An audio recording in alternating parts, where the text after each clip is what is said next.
জয় হিন্দ বন্ধুরা, life is race চ্যানেলের পক্ষ থেকে আমি পরেশ তোমাদের সাথে আছি। তো আজকের ভিডিও তোমাদের মেডিকেল নিয়ে তথ্য, আর তোমরা কোন ভুলটা মেডিকেলে করো যার জন্য তোমাদের পরবর্তীতে তোমাদের ভুগতে হয়। তো আজকে স্টেপ বাই স্টেপ তোমাদের যেগুলো বলবো সেই স্টেপ বাই স্টেপ তোমরা যদি মেডিকেলে ফলো করতে পারো তাহলে মনে করো যে মেডিকেলে তোমরা 99% সাকসেস পাবে। আমরা অনেকেই মেডিকেলের সময় অনেক ভুল করে থাকি যেগুলো বুঝতে পারি না। তো আমরা ভাবি মনে হয় এগুলো করলে আমাদেরই ভালো হবে, কিন্তু বন্ধুরা না, সেগুলো করলে তোমাদের ক্ষতি হবে। তো কথাই বলে যে টুকলি করে পরীক্ষা দিয়ে পাস নাম্বার করা যায়, কিন্তু ভালো রেজাল্ট নয়। তো আমরা মেডিকেলের সময় কোনো টুকলি বা চুকলিবাজি করব না। আর মেডিকেলে যারা টুকলি করবে তারা তাদের ফলটা পেয়ে গেছে আর পাবেও ভবিষ্যতে। তো তোমরা মেডিকেলে কোনো চুকলিবাজি করবে না, যে পয়েন্টগুলো বলছি সেই পয়েন্টগুলো ফলো করবে, তোমাদের মেডিকেলে কোনো অসুবিধা হবে না, আমি কথা দিলাম, ঠিক আছে? তো প্রথমে তোমরা বাড়ি থেকে যখন যাবে সমস্ত ডকুমেন্টস রেডি করে নিয়ে যাবে, ঠিক আছে? কোনো ডকুমেন্টস ছেড়ে যাবে না। তোমরা ভাববে হয়তো এই ডকুমেন্টসে কোনো প্রবলেম হবে না, কিন্তু ছোটোখাটো ডকুমেন্টসগুলোও দেখবে, যা যা লেখা থাকবে তোমার যে অ্যাডমিট কার্ড আছে, অ্যাডমিট দেবে, সেই অ্যাডমিটে তোমার লেখা থাকবে, সমস্ত ডকুমেন্টস রেডি করে নিয়ে যাবে। আগে থেকে বলছি। দ্বিতীয়ত, যেদিন মেডিকেল শুরু হবে তার আগের দিন রাতে তোমরা সেইভাবে খাওয়া দাওয়া ওভার অ্যাক্টিং খাওয়া দাওয়া করবে না যে আমি এটা ভালো মন্দ খাবো, আমার শরীরে একটু করবে। আরে ভাই, এত বছর ধরে খেয়ে কিছু করতে পারলে না, একটা রাতে খেয়ে তুমি সব কিছু করে দেবে? হালকা খাবার খাবে, আর যাতে সকালবেলা সারাদিনটা ভালো যায়, পেটের সমস্যা যাতে না হয় সমস্ত খাবার খাবে।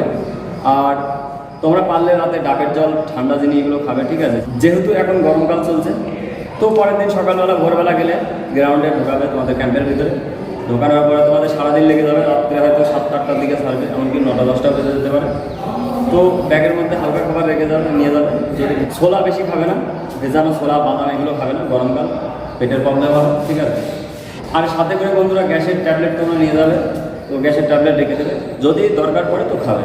তো বন্ধুরা, জল, অন্য কিছু খাবার খাও বা না খাও কোনো কিছু এসে যায় না, ঠিক আছে? কিন্তু জল নিয়মিত সারাদিন খেতেই হবে, কারণ তোমাদের মূত্র পরীক্ষা করবে, ঠিক আছে?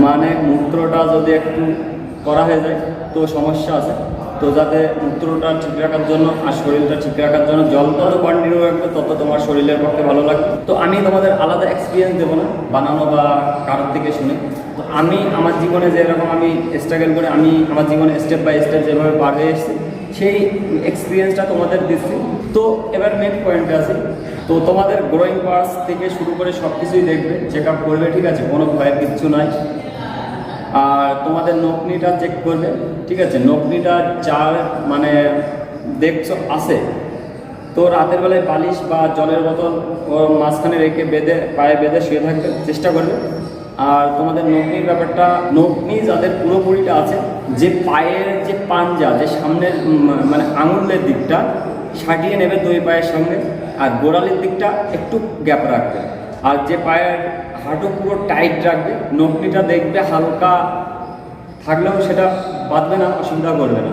তো তোমাদের নখনির ব্যাপারটা হয়ে গেল। তোমাদের ক্যারি অ্যাঙ্গেল ভাই, তোমাদের যতই ক্যারি অ্যাঙ্গেল থাকুক, ঠিক আছে, এরকমভাবে ধরবে, এই মাথা দুটো চেপে ধরবে, আর এই জায়গাটায় দুই হাতের এইটা যদি লেগে যায় তাহলে তাদের বলে ক্যারি অ্যাঙ্গেল। তো তোমরা ক্যারি অ্যাঙ্গেল থাকলে তোমাদের স্কেল দিয়ে মাপ নেবে। তোমাদের রুলস হিসাবে যে স্কেলের মাপ পর্যন্ত যদি থাকে তো তোমাদের ক্যারি অ্যাঙ্গেলে বাদ দেবে। তো যাদের ক্যারি অ্যাঙ্গেল আছে তাদের একটা পয়েন্ট করলে বাদ দেবে না, ঠিক আছে? ডিমেডিকেল দিতে পারে, পরবর্তীতে ফিট করিয়ে নেবে, অসুবিধা নেই, চিন্তা করার কারণ নেই। তো তোমাদের থার্ড যে স্টেপটা, তোমাদের নাকের মধ্যে তোমাদের নাক চেক করে, ঠিক আছে? নাকের মধ্যে এইভাবে উঁচু করে ধরে এর ভিতরে একটা কি বলবো, একটু চামড়া বাড়তি থাকে, যেটা আমার এই মুহূর্তে মনে পড়ছে না ওটাকে কি বলে। তো এই চামড়া বাড়তিটা থাকলে তাদের বাদ দিয়ে দেয়।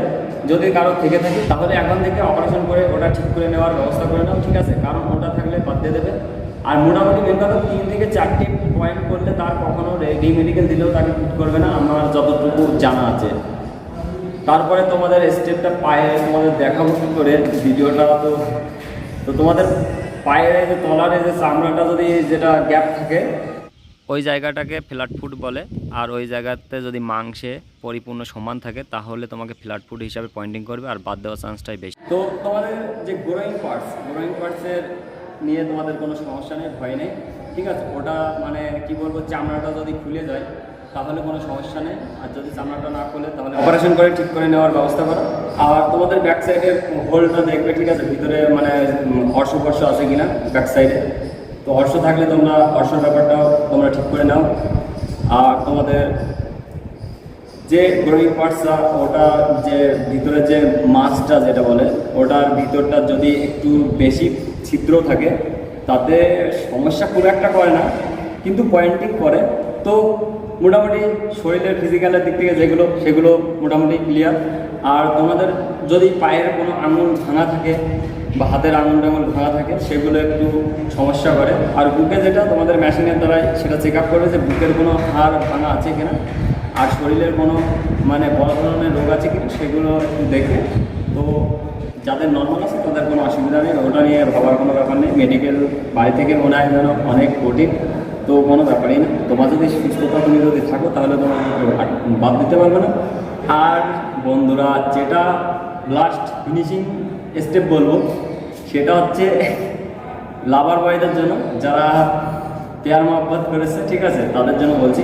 তো তোমরা যারা পেয়ার মহব্বত করে হাতে ট্যাটু এঁকেছো, নাম লিখেছো, ঠিক আছে, বা অনেক ধরনের কোনো ঠাকুরের ছবি এঁকেছো, অনেক কিছু মানে থাকে শরীরে, তো যদি সেটা আকারে ছোট হয়, স্কেলের মাপ আছে, যদি একটা সংখ্যা হয় তাহলে অসুবিধা হয় না মেডিকেলের সময়। যদি একটু বড় ধরনের হয় তাহলে এখনই বলবো তোমরা এখনই অপারেশন করে বা লেজার করে তোমরা ওটা রিমুভ করিয়ে নাও। তো আমার ছিল আমার হাতে, ঠিক আছে। তো আমি তোমাদের এর আগেও দেখিয়েছি আর তোমাদের এখনও দেখাচ্ছি। এই দেখো এই জায়গাটা, তো আমি অপারেশনের দ্বারাই ওটা করে নিয়েছি। ও মোটামুটি 15 থেকে 20 দিনের মধ্যে আমার এটা কমপ্লিট হয়ে গেছে। এখন পুরো ক্লিয়ার হয়ে গেছে, কিন্তু দাগটা আছে, দাগ থাকলে অসুবিধা নেই। তো ওখানে জিজ্ঞাসা করেছিল কী হয়েছিল, তো আমি বলেছিলাম সাইকেল থেকে পড়ে গেছিলাম। তো ওরা বুঝতে পেরেছিল, ডাক্তাররা বুঝতে পারেন, ওনারা এই সমস্ত করতে করতে ওনাদের অভিজ্ঞতা চলে আসছে। তো বলছে সত্যি কথা বললেই হয়, তো যে ট্র্যাক্টর ছিল অপারেশন করে নিয়েছি, রিমুভ করে নিলে কোনো ব্যাপার থাকে না, বলছে রিমুভ করে নিলে আর কোনো অসুবিধা নেই, কিন্তু হাতে যদি থাকে তো তোমার রিমেডিকেল দেবে বা বাদ করে যেতে পারো। তো ডাক্তার যদি ভালো করে যায় তাহলে তোমাদের গুড লাক, আর যদি ভালো না পড়ে তোমাদের পয়েন্টিং না থাকলেও পয়েন্টিং করবে। তো ওটা নিয়ে ভেবে লাভ নেই, সাহসিকতার সাথে যাবে মেডিকেলে। তো এই ছিল মেডিকেলের ডিটেলস। কিন্তু তোমাদের যেটা বলবো যে তোমরা যে ভুলটা কর, তোমরা অনেকেই আছো, আমি দেখেছি, ওখানে গিয়ে দাদাগিরি দেখাও, ঠিক আছে। ছেলেদের সঙ্গে কোনো দাদাগিরি করবে না। তারা যদি বলে আম গাছের যদি বলে বট গাছ, তা তোমরা তাই মেনে নেবে যে হ্যাঁ এটা বট গাছ। তো বন্ধুরা, ফৌজি ডিপার্টমেন্টে তোমার জ্ঞানে চলবে না, ঠিক আছে। ওটা যদি ওরা নিজেদের জ্ঞান দিয়ে চলবে, তুমি যদি ভুলও হয় তোমার সেটা সঠিক ভুলে চালিয়ে নিতে হবে। আর যদি তুমি একটু জ্ঞান দিতে যাও বা তুমি যদি ওভার অ্যাক্টিং করতে চাও, তোমার খারাপ হবে। তো দাদাগিরি কেউ করবে না, ওখানে গিয়ে নর্মালভাবে থাকবে আর নর্মালি করবে, যাতে তারা সব কিছু অ্যাকসেপ্ট করতে পারে। তাদের সামনে হিরো সাজতে যেও না, তোমার দিকে তারা দ্বিগুণ হিরো, তারা এত বছর ধরে চাকরি করছে। তো এটা সবথেকে বেশি ভুল করে ছেলেমেয়েরা, যার জন্য মেডিকেলে ডাক্তাররা রেগে যায় বা ওস্তাদগুলো রেগে যায়, গেলে সমস্যা হতে পারে, সমস্যা হয়ও। আর দ্বিতীয় ভুল তোমরা ওখানে যখন মেডিকেল করে, তোমার যেটা সঠিক, যে পার্টসটা তোমার সঠিক, সেটা তুমি ওভার অ্যাক্টিং করে তুমি ভাবছো, চিন্তায় পড়ে গেছো যে আমার এটা মানে একটু প্রবলেম করতে পারে, আমি এটা একটু ওভার অ্যাক্টিং করে ঠিক করার চেষ্টা করে। এই ওভার অ্যাক্টিং করলে তাদের মনে সন্দেহ জাগে, আর তখনই আনফিট তারা করে দেয় ইচ্ছা করে। আর চোখের ব্যাপারটা তোমাদের বেশি দূর থেকে দেবে না। যাদের চোখের 6/6 আছে তাদের তো কোনো সমস্যা নেই, আর যাদের একটু সমস্যা আছে তারা ওখানে গিয়ে, তো আমার মনে হয় যাদের চোখের সমস্যা আছে হয় তারা ফৌজির যোগ্য নয়। তো চোখে একটু প্রবলেম থাকলে তোমরা ওখানে গিয়ে বোর্ডটা যে কটা রুম থাকে সেই কটা রুমেরই ভিতরে তোমাদের ABC ওই মানে পরীক্ষাগুলো ওগুলো তোমাদের দিয়ে দেবে। ওই চার্টগুলো তোমরা মুখস্থ করে রেখে দিতে পারো। আর বন্ধুরা, যেটা বলবো যে আমি যখন মেডিকেল করেছিলাম তখন ওখানে দাঁতের ব্যাপারটা, যাদের পুটিং দাঁত তাদের অসুবিধা করেনি। তো পুটিং দাঁত থাকলে অসুবিধা নেই, তোমরা চিন্তা করো না, আর ভয় পাওয়ার দরকার নেই। তো বন্ধুরা, মেডিকেলে যখন যাবে তখন সাহসটা নিয়ে যাবে, কিচ্ছুই হবে না। তুমি ভাববে আমার রাজ্যে আমিই রাজা, ঠিক আছে, তুমি এটা ভেবে যাবে, দেখবে তো তোমার কোনো সমস্যা হবে না। আর বিশেষ কথা বন্ধুরা, তোমার বাড়িতে যখন মেডিকেল কোনো কিছুর জন্য যদি যাও, তো মা বাবাকে প্রণাম করে তাদের সঙ্গে ভালোভাবে কথা বলে যাও, ঠিক আছে। আমি মনে করি এই জিনিসটা ঠাকুরের কাছে এইভাবে জোরহাত করে প্রণাম করার থেকে বাবা মায়ের পায়ে হাত দিয়ে আশীর্বাদ নিয়ে যদি তুমি সমস্ত জায়গায় যাও, তো আমি মনে করি সেখানে তোমার 30% সলভ এমনি হবে। ঠিক আছে?